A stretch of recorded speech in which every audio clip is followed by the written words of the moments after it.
going to show you how you can customize your Photoshop workspace. What I mean by customizing is positioning the tools, the panels, in a place that you can easily access them. I know when I first started with Photoshop, it was quite overwhelming because it had all these panels, tools, and where do I go to look for things? So over time, I learned that I could customize my workspace to suit my needs. For example, I'm working in a workspace that I've customized to suit my workflow. I do have a second monitor, and so I have a lot of my panels and plugins on that second monitor. But when I first started, I only had one monitor, so I had to, what I call, declutter my workspace. And particularly if you're working on a laptop, you've only got a certain amount of real estate that you can work with when you're editing your images. What do I mean by a workspace? By default, Photoshop views at the essentials. So I'll go up and click on Window, I'll click on Workspace, and you'll see there's the Essentials default view. Click on that, you'll actually see that it will change the view. I've got some tools missing here, the toolbar's positioned over there. Let's go back to Window, Workspace, and go and click back onto Sandra, and you'll see now it's gone back to that view that I was in when I first started. And I've customized where I've placed all these tools. For example, this toolbar over here will appear on the left-hand side. I'll just click, hold, and drag that over there. I found I was over here working on my layers panel or the adjustments panel, or coming down here and clicking on the mask. But when I wanted my brush tool, I'd have to come back over here and click. Now, you can work on your shortcut keys, but I found I was going back left to right all the time. And then I decided I need to customize it. Because I'm right-handed, I want to have all my tools, all my panels on that right-hand side. So I'm going to come up here, click, hold, and drag, and I'm going to move it over until I get a blue line. And that's what I call a docking station, or the blue line. Once I get that blue line, I let go, and that now has become docked into these panels. So that means that the toolbar, the adjustments panel, the layers panel is all linked together. What you'll find when you first start in Photoshop, it has a lot of tabs here, a lot of tools or panels, channels, paths. You don't need to work with those when you're first starting, so you can easily get rid of them. For example, if I want to add another tab over here, I'm going to go back up to Window, and I'm going to click on Channels, and I just need to dock that just in there, and you'll see there's my Layers tab and there's my Channels tab. But I don't want channels, so I'm going to click on the tab, drag it out, click on the cross, and now it's removed. It hasn't been deleted, it's just been removed from that panel. But let's say now that I actually want that Channels panel back. I'll go to Window, I'll go to Channels, I click, hold, and drag, and I'm going to dock it in where I want. I'll click on Layers. So you can customize these tabs here, but you certainly don't need the ones by default, the paths, the channels, when you're first starting.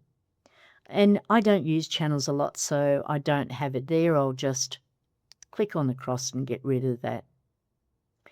Let's go back up to Window and see what else that we've got. We've got gradients, we've got history, we've got the histogram. Let's click on histogram. That's now opened up that panel, but I don't want it floating. Now, some people don't mind if their panels or tools are floating. I like to have them docked, so I'm going to bring that over, and when I get that blue line between the layers and the adjustments, I'll let it go. So now I've added a panel. If I go back up to Window and let's say I get history, I could do the same thing. I can move it But what I'm actually doing is I'm increasing the panels, the tools, and it becomes cluttered. I like to work with an uncluttered workspace. So I'm going to drag out the histogram, close it down. Same thing with history, and I'll close that down. Now I've got a big gap here. I'm just going to get a double-headed arrow, click, drag that up, and now as I work with each layer, I can see the layers. That's the way that I like to work. But what you can do is experiment with the different tools and panels. So for example, I may want to go and get colors again. I'll go up to Window, and then I'll click on Color. There's that panel. I'll click, drag, and tuck it just in there as a tab, and then that's now how I can work. Over on the left-hand side, I've got a number of icons or tools or plugins. And so these are tools that I don't use a lot of, but I have them positioned there for easy access. Now let's go back up to Window and click on Workspace. And I could create a new workspace. And so I could call it, for example, Creative Workspace. I can give it a different name, but then I can customize it for the tools where I want them positioned. For example, if I click on to Zoom Desktop, which is one that I use for teaching online or presenting, I'll click on that workspace and you'll see that the view has changed. So you've got the panels there. Now I might want to make that a bit smaller, so I'll just get the double-headed arrow and click, hold and drag. And then I've got what I call an uncluttered working space. So let's say I've finished teaching and I want to create an image. I'll go back up to Window, click on Workspace, and change back to the workspace that I like to work in, called Sandra. And what Photoshop does is actually when you're working within the different workspaces, it remembers how you've got the tools set up. So I know when I did this, I was trying to look for the Save button, but I didn't realise that the technology behind Photoshop goes, I remember what workspace you're working in, that's fine. You don't need to save anything.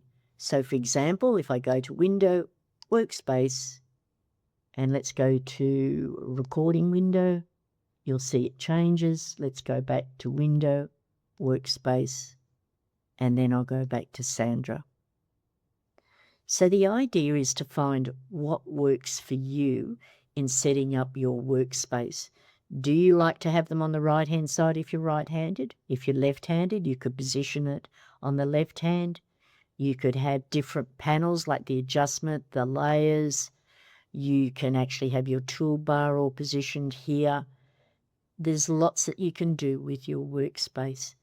And it's about decluttering and giving a lot more real estate on the area that you can then process or edit your image. Have fun setting up your workspace to suit your workflow.